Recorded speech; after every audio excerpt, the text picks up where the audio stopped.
everyone, haven't seen you for a while. Because you see, here's the thing. If you notice, sometimes we go to church, right? And preachers just be preaching to go through their own voice.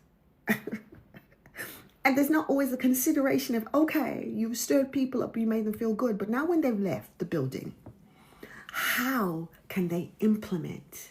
So then do they end up hitting Wednesday and feeling like a total failure? Because you never actually gave them the how-to. You gave them what the outcome's supposed to be.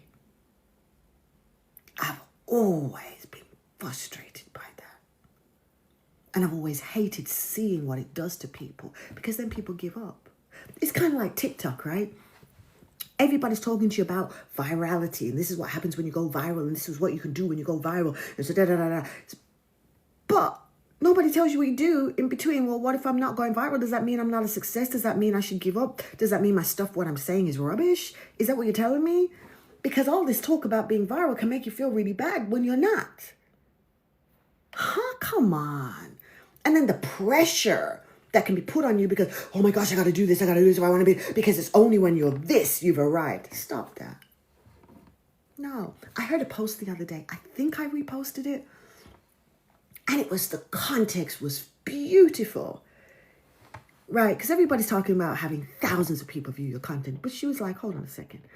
If you have 50 people view your content, 30 people view your content, 100 people view your content. And she went, think about a cinema. If 100 people show up to a cinema, the cinema is sold out. Think about a cinema. If 100 people show up to a venue, that's amazing. Right?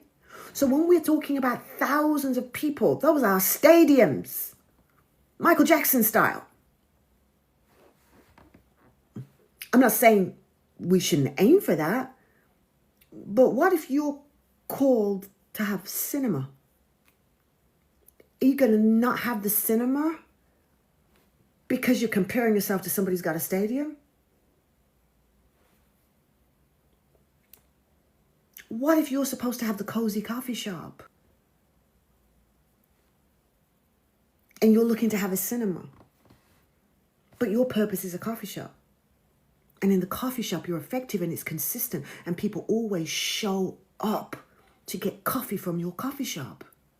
And you get to know them and their families, right? And you're invited to the graduations and the weddings, right? Because you're the family coffee shop. What's wrong with that?